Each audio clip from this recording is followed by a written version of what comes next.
Hi Winederlusters, and in this episode we're heading up to the Scenic Rim and Gold Coast Hinterland. Welcome to the Winederlust podcast. My name's Jeanene and I run a wine events business in Canberra. But my real passion is travel, and my bucket list is to travel to every wine region in the world. In this series, I'll be exploring some regional Aussie wine destinations. I'll give you some tips whether you're planning a romantic getaway, a girls' weekend, or you're dragging the kids along. So pour yourself a glass and let's get exploring. I'd like to begin by acknowledging the traditional owners of the land on which we're talking about today, the Wangeri people, and pay my respects to their elders past and present. So, we've all heard about the Gold Coast. It's Australia's playground. It's famous for sunshine and surf, and it's full of theme parks for the kids and nightlife for the adults. But did you know there's a wine region right nearby? Less than an hour from the hustle and bustle of the Gold Coast is the beautiful Mount Tamborine area.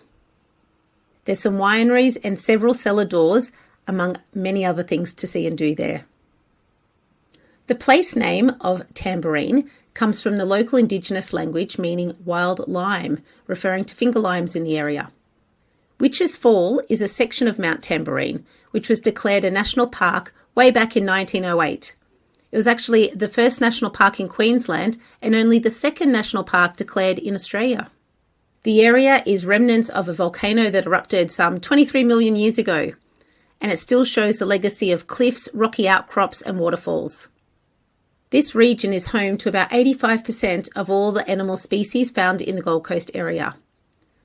There are several different roads that you can take up the mountain, and there's some really beautiful views over the Gold Coast area all the way to the ocean. I really recommend the drive. So what wines to try? As Queensland is warm and it's fairly humid, it's not your typical wine growing region. But Queensland has actually 6 different wine regions, part of the Vine and Shine Trail. In general, these regions pride themselves on producing alternative varieties. So whatever's going, give it a go, and I'm sure you'll find something you'll like. My first guest today is Judi. She's a sommelier and she's the manager at Cedar Creek Estate Vineyard and Winery. Cedar Creek produce all their own grapes on site. They've chosen grapes that work well in this warmer climate, and from these they can make many different styles. Judi has lived on the mountain for most of her life, and she just loves it, as you'll be able to tell from the passion that she brings to our chat. Welcome, Judi from Cedar Creek Estate Vineyard and Winery. Welcome, Judi, to the Winederlust podcast. Thank you very much. Very excited being on my home turf of the Gold Coast. Who knew that there was these wineries literally 45 minutes up the hill behind the coast? Queensland's hidden oasis. Well, I've lived here on the mountain for 37 years and my husband and I have always enjoyed wine. I have watched the wine in this area grow. Many people say the area on top of the mountain here is not conducive to growing grapes, but we're living testimony here at Cedar Creek. We are the only vineyard on the mountain that grow our own grapes and make our own wine. But when it comes down to it, I think it's really passion and dollars and hard work. You know, there's no two ways about it. And last year we lost all our home fruit here. We got 1.5 metres of rain in 48 hours. So it's not an easy journey at all. But the owner here is John Penglis. He's a fantastic guy. He's done so many things for the local community here. And here at Cedar Creek, we planted the vines here in 1994, and he has just gone from strength to strength. He really is one of the pioneers, I guess you'd say, for the mountain area here, and he's proved everybody wrong. Vineyard does have its trials and tribulations, but then every place does. Yes, definitely. If you grow fruit for the hot, humid climate, then you're going to get good fruit. You know, it's just like down south.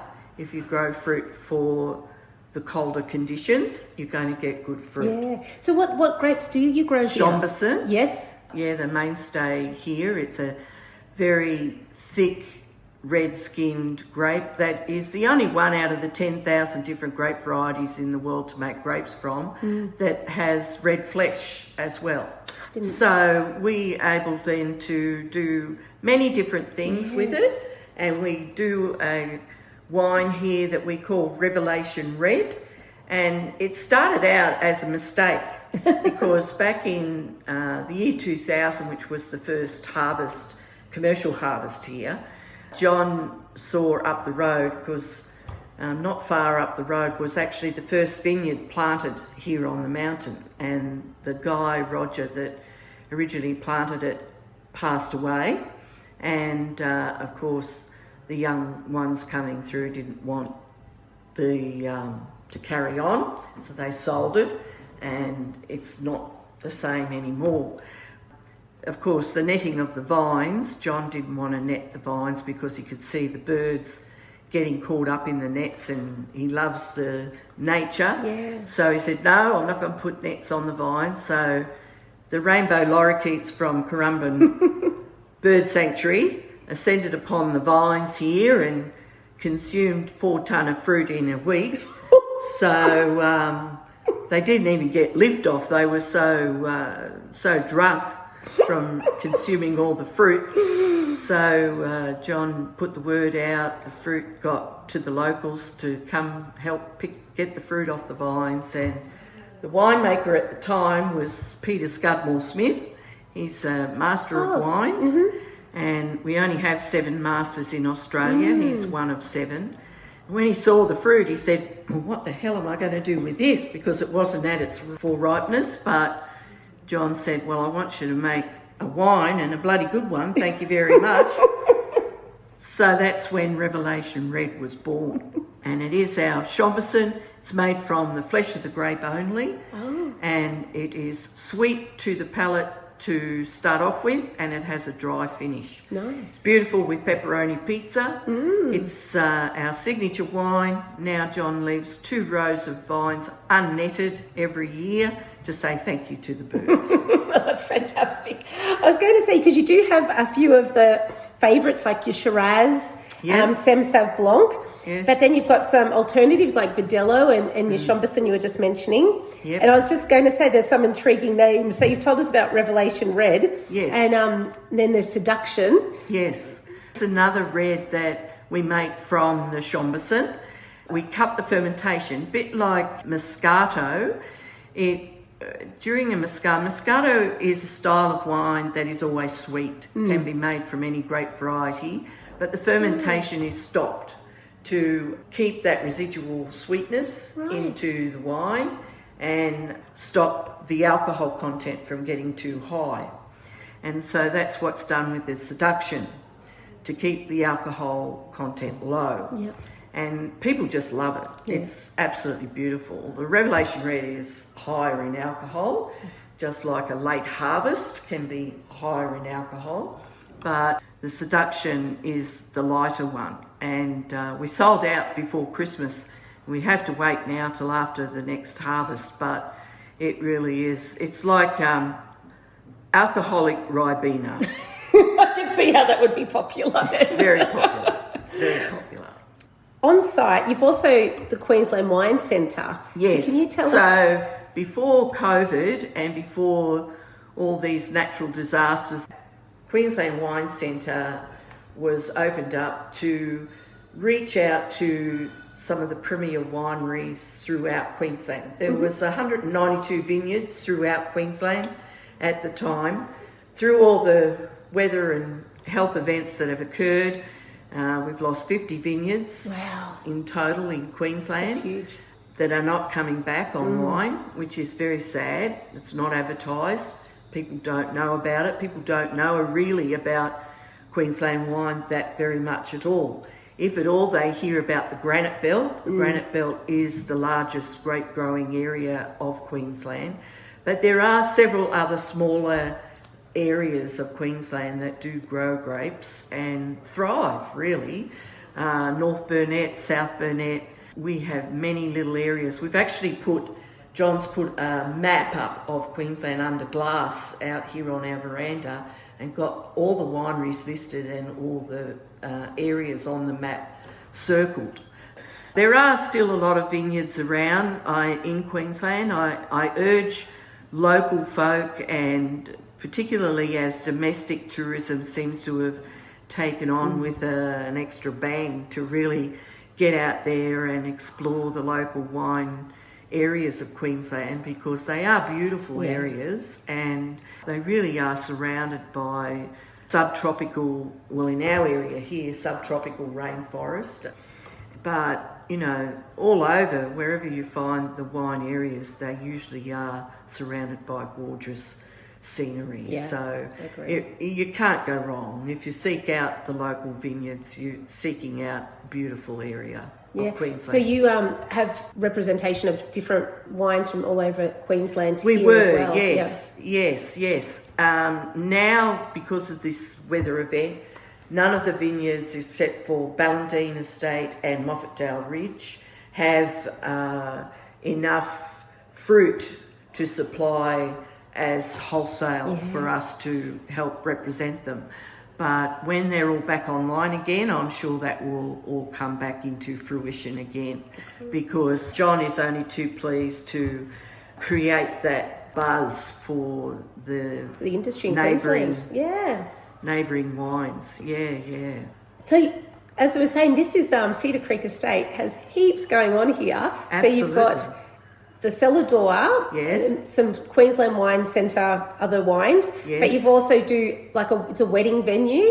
Oh, absolutely. The property itself is divided into many different areas. It's like a mini destination, really.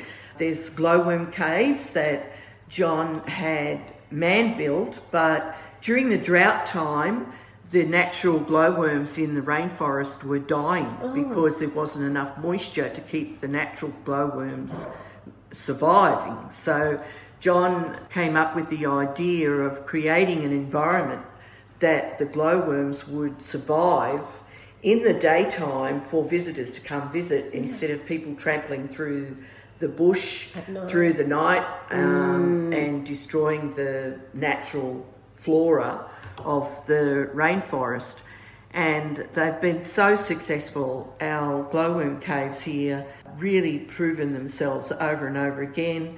They're now up and running very, very successfully. They've got a new team that have just taken them to the next level, and it's a family-owned and operated business now. John has passed it on, and it really is part of the property, indeed, and worth visiting. They've also created a frog hollow. Yes, I saw that. There's 26 different species of frog that live in and around Tamborine Mountains. So many of those species are in the hollow for people to have a look at and see. Believe it or not, Queensland does have frogs, not just cane toads. So thank goodness for that. Thank goodness, I agree.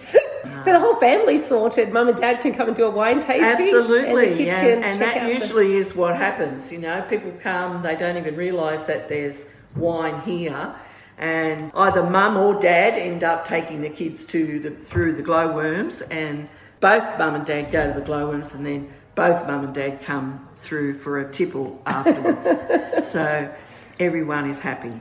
Then, of course, we've got the restaurant and takeaway food as well, coffee next door as well. So it's all here, one-stop shop as far as all of that is concerned. I do think that coming to the Gold Coast is wonderful, but then detouring for a night or two up here would be a really wonderful way to sort of put an extension. There's B&Bs just, walking distance from here, 50 metres from here. There's beautiful Witches Fall cottages up on the corner. There's cottages all over the place. It really is very easy to come up and stay over and enjoy the tranquility of what a subtropical rainforest has to offer. Yeah, and some gorgeous views down to the Gold Coast. Lovely. Like it is stunning on the drive up. Outstanding. Yeah. Yes. Oh, that's great. Is there anything else that you'd like to tell us about? Well, I thank you very much for this opportunity to be able to talk about Cedar Creek Estate and bring our little area here to the light of your audience. If anyone wants to find us, they can find us online. All the W's, cedarcreekestate.com.au. We do have a shop online. I ship our wines all over Australia. So have a look. You can do a virtual tour online. Wine tasting, so if you're visiting the coast, people call me a bit of a guru. My name is Judi, of course, and I'm around here pretty much most of the time. I am a sommelier by trade these days, so I can match food and wine and try to show people the correct way to taste wine. I know everyone can drink wine, but tasting wine is a bit of an art form, and if people would like to know more about that, they're more than welcome to come on in here and find out about it. Oh, that sounds wonderful. Thank you so much for your time, Judi. That's been great. You're very welcome. Thank you. Thank you. My next guest is Ren. She's the winemaker at Witches Fall Winery. I love her story about becoming a winemaker, and it shows that if you follow your interests, sometimes you can be at the right place at the right time.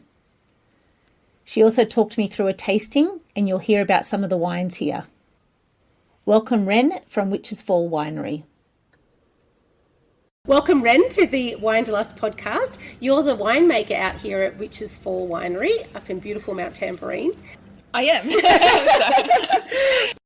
The history is that the family moved up from the Hunter Valley. Yeah, that's right. So John and Kim Hessop are the two owners here, and John's been winemaker for 25 plus years now. And before then they were living in Hunter Valley and working down there, and then previous to that in the Barossa as well. Oh, wow. And so do you know what brought them up to southeast Queensland? I think it's a bit of family, a bit of weather, a bit of fun, just a bit of everything. And also the region up here is an incredibly amazing growing region out at the Granite Belt, and locating the winery here was a very strategic move to kind of bridge the gap between Granite Belt and the populations nearby. So we're lucky enough to have Brisbane, Gold Coast and Sunshine Coast, Byron, all within a 2-hour radius. Witches Falls is now almost 20 years old. We're 20 years old this year, and we've been doing alternative varieties since day dot. So it's definitely like part of our portfolio and part of our identity and our personality in winemaking. The manager, Helen, was just telling me that you've got some pecorino that you're growing on site here. Yeah, those are our little baby vines. They're only about 2 years old, so we're not cropping just yet. We're still focusing on, training roots and structure, but really amazing variety, and we're hoping it does really well up here. It's got quite a bit of natural resistance to a few things that we battle against up here in the rainforest, not a a normal region for growing grapes. Like the humidity, I guess, is the big one. That's it. Yeah. And we also have really old volcanic fertile soils up here, which grapes don't actually like. Oh, Grapes like unfertile soils generally. And so, because Pecorino is an Italian variety, and I've had a few recently, and I've really enjoyed them. So yeah, it's amazing crisp white, lots of acidity and vibrancy. It should go really well for Queensland drinking as well. And when do you expect your first harvest of that one? It's hard to tell because we're growing on unusual soils up here. So we'll probably get a crop next year. I'm not sure what we'll do with it yet. Yeah. But generally you can bank on about 6 to 8 years for your first proper crop. Yeah. Oh, that's exciting. I'm looking forward to trying that. Me too. I've got a few different groupings of your wines. We do. So this is the Provenance one? That's right. So we have a couple of ranges of wines. Provenance is basically a celebration of the regions that the grapes are grown in. Then we go on to our wild ferment range. So this is a range that's probably like one of our flagships and probably what we're most well known for. And we've been doing that since day dot as well. So back in 2003 when we first started, we were pioneers in the country along with Yalumba doing wild ferment, which basically just means not adding yeast in and just using the natural yeast that lives there. On your website, you've got such great words around, it's the heart of your winemaking, the wild definitely. fermentation. Yeah. So it's definitely part of our identity is now wrapped up in the idea of wild ferment and, staying a bit truer to the grapes. And I think one of the ways to express wild ferment is through, the tricky term that, everyone likes to ignore, terroir. Right, so this is, the sense of a place and the growing conditions and the winemaking conditions and all of this. And when you're adding commercial yeast into a ferment, you're kind of bumping out a lot of the wild indigenous stuff that happens to a grape through ferment. Yep. Whereas when you're doing a wild fermentation, you actually naturally get a lot more of the expression of, other bacteria, the natural yeasts, all different strains of them expressing in the wine at the end. Oh, that's exciting. So it's the Granite Belt and Riverlands is where you source your grapes primarily from? Yeah, that's it. So traditionally it's always been from Granite Belt, so up here in Queensland.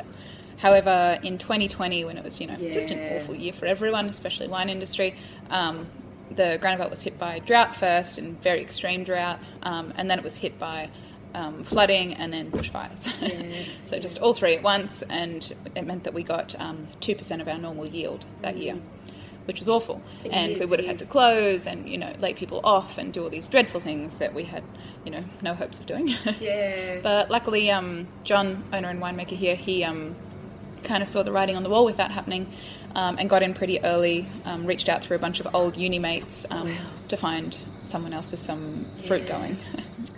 I mean, everything that Ash Ratcliffe with Ricatera is doing down there is just incredible. So he's a pioneer in that region at the moment. He's doing basically all climate adaptive fruit, sustainably grown, with a big focus on alternative varieties. Yeah. And to have all of those three things, in one sentence, just lined up with everything that we're trying to do here. And so since then, we've just continued that relationship. Oh, excellent. Yeah, now look how big your wine list is. You've got so many exciting grapes on there. Yeah, it's very exciting when we have people come in and be like, I haven't heard of half of this. Yes.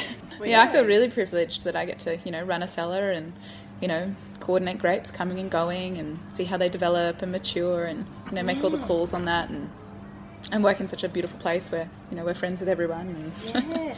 And do you live on Mount Tambourine? Yeah, my husband and I moved up here, is it 5 years ago now? So when you started working here? Yeah, that's kind of how it started. So we just moved up to the community. Sam's parents had lived up here for about a decade before anyway. So we're kind of familiar with it, but hadn't lived up here. And then I just got a job here on the weekend just to kind of make some friends and say hello to people. And it just all snowballed from there. Well, so you started becoming a winemaker because of your job in the cellar door. Yeah, that's it. That's so there was an fantastic. opportunity that came open out the back and something or other else fell through out here. And I was like, well, pick me. I had no experience or skills or anything like that. So within, 4 to 5 years, I've now gone from knowing absolutely nothing about winemaking. I knew a bit about wine. Luckily, I'd travelled quite a lot and I'd always been, very passionate about the wine industry, but just hadn't really known what the pathways in wine were at that point.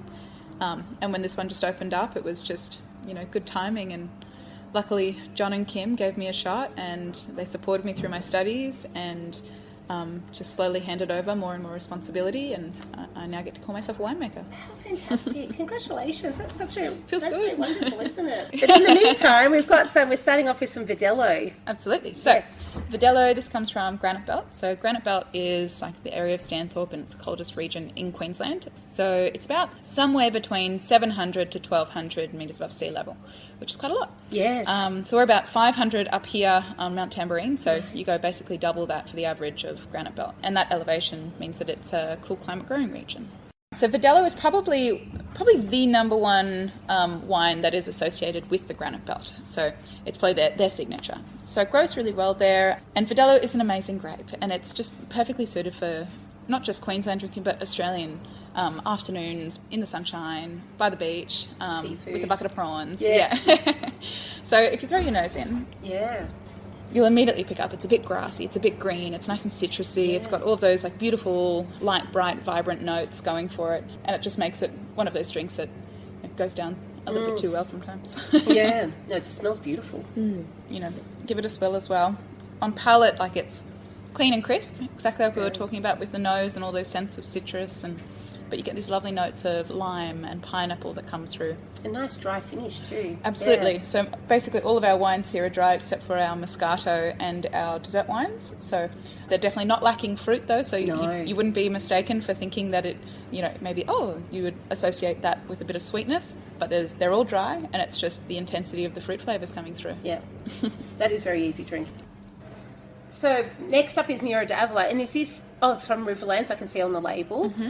So originally it comes from, generally it's, it's most famous in Sicily, and probably the yummiest ones that you'd find there around Manetna, the volcano there. Yes. Which is super cool. This one, totally different growing conditions. So everything that you know about Mount Etna, Ngunnawal, just forget. Yeah, right. So this is very continental instead of, volcanic and maritime. This is inland, which is riverland, and we're talking generally some sandy, loamy soils for riverland, and a bit of red clay as well. So expression of this is very different. Colour is fantastic. It is. And you'll notice it as well, like immediately with nose too, it just absolutely jumps. The intensity on it is really quite big, yeah. And without doubt, like this to me, I haven't even smelt it yet, but I just have such association with this wine. But this to me is cherry ripe. Yes. All the elements of it. So you get the cherries, you get the little bits of chocolate in there, and you even get like the coconutty stuff too. But it's quite spicy now as well. Yes. It's really grown quite a bit of spice, and as it's settling into bottle and transforming and changing in there. So, Tinta Barroca. So this is a grape that comes from Portugal, generally from the Douro Valley. So this is Portuguese grape growing. So we're talking warmer climate, very well suited to riverland.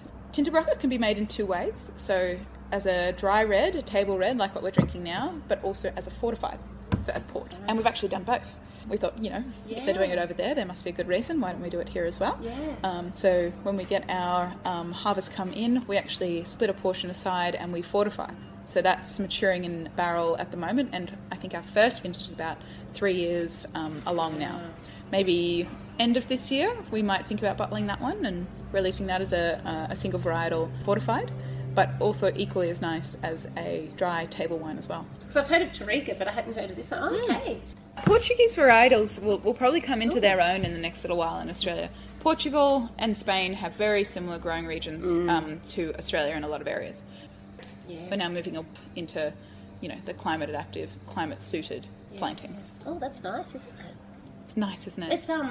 It's dry. Yes. Nice and tight at the back there to give it a bit of oomph, which we find goes really quite well with food. So this will probably age, I'm guessing, for It'll age really well. Yeah. A lot of these wines will. Tight and it will round out. And it's quite higher alcohol as well. So we're talking 14.9%. Right, wow. Which gives it a bit of oomph and a bit of heat, which will kind of mellow out with a bit of time. But also means that you're right, it will cellar really well.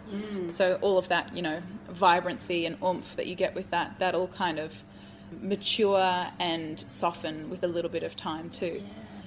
Not all wines are made for cellaring, and there's always that argument with people that, should I give it 10 years for a light stainless steel vibrant white? And you go, no. Yes. Generally, most wines are made to drink now. Yes. This is Lambrusco. Oh my goodness! I expect it to be lighter. Wow. Yeah. Wow. Yeah, it's like ink. So I thought there's common misconception with Lambrusco, but it's actually a family of grapes.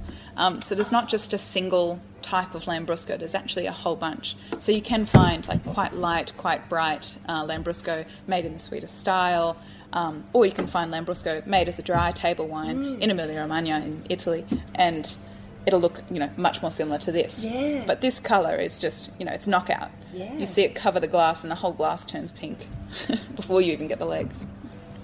And so this is being in barrel as well, because it's part of your ferment range? Yeah, so all of our reds have seen barrel, actually. Is that how Lambrusco would traditionally be made? So there's different regions of Lambrusco producers in Emilia-Romagna, and they make it in different ways. Right. I think the one that, we're all most familiar with was around 2 decades, 3 decades ago, something like that. But it's the sweet, bubbly stuff. Yes. And there is absolutely a time and a place for that, Yeah. and I have no interest in people slagging that one No, because I think it's an yeah. incredibly festive, amazing drink, especially when you get the really well-made stuff from Emilia-Romagna. But there's also the other versions of it, and it's really quite diverse. So you can have a lighter red wine that's table wine, and it can go all the way up to this kind of version where it's a bit heavier and way more impact, and definitely that wow factor when you have a look at it. And to me, with this one on the nose, you get that tobacco-y, leathery kind of undernote to it, but also you get some of those dried herbs. You might get oregano and sage and things like that too, which I think is such an amazing food pairing with anything. If you have any kind of meats or mushroom dishes, things like that, to have all of those flavours complement is just so blockbuster. That is lovely.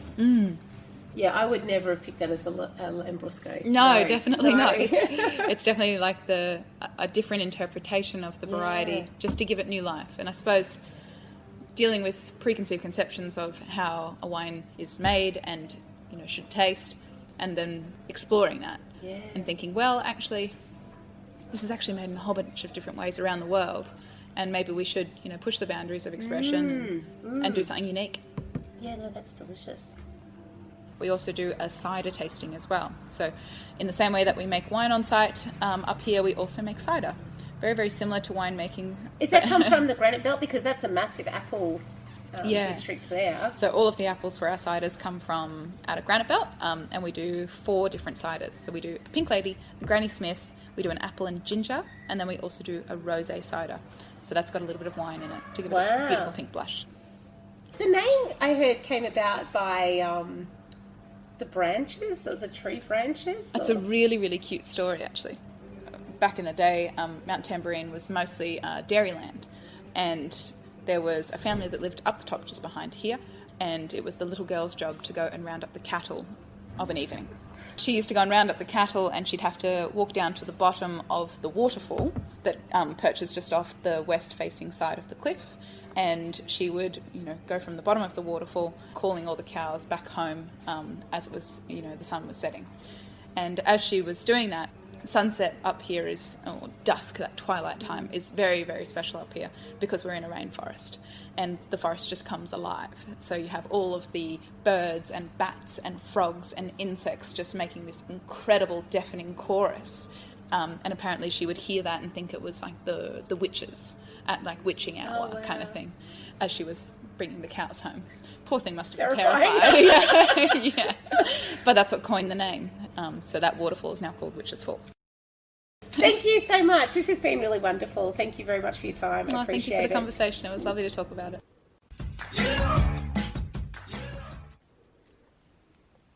Other things to see and do. These are just 2 of the cellar doors in the region. There are a bunch of others located nearby. Witches Fall also do grazing platters and oyster nights in the warmer months. Nearby is a microbrewery called Fortitude Brewing, and there's also Cauldron Estate Distillery on the mountain. If you've got kids to occupy, you should definitely check out the Glowworm Cave and Frog Hollow at Cedar Creek Estate and Winery. Also on Mount Tamborine, there is a rainforest skywalk. There's also an activity park called Thunderbird Park, which has a little mini excavator sites and a mini golf course. There's also a campsite there. Mount Tamborine is less than an hour from the Gold Coast and all the beach and theme park activities that offers. Mount Tamborine is on the edge of the Scenic Rim, which is quite a large area. If you're up for a bit more driving, some other activities that you can find in the Scenic Rim area include the Kurumba Lavender Farm, the Towery Sheep Cheese Dairy and Homestead, where you can take part in cheese-making workshops for all ages. A different type of dairy is the Summerland Camel Dairy, where you can try a camel milk gelato, a camelcino, and there's also camel rides available. All over this region is great bushwalking and hiking in the rainforests. There's O'Reilly's and Leamington National Park nearby too. Check the episode notes for links to everything noted here. So some quick stats in the region. As we've said, it's approximately an hour from the Gold Coast, and it's also about an hour from Brisbane. You will need a car to visit. Accommodation, there are tons and tons of bed and breakfasts. There's also the Mount Tamborine Motel, which is located next to the St Bernard pub, which is great for a meal. What wines to try? There's no real flagship here, so enjoy whatever they're offering up and just have a great time. And enjoy the passion that's gone into it.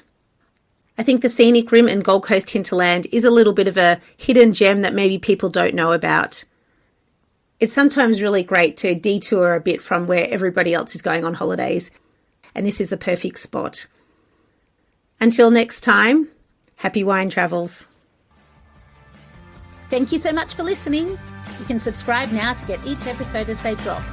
You can also check out this podcast on YouTube and see pictures of the region and the people I've spoken to. Go to winederlust.com.au, that's winederlust.com.au for everything discussed today. You can also subscribe to my newsletter to hear all about my upcoming events and other news. Till next time, happy wine travels.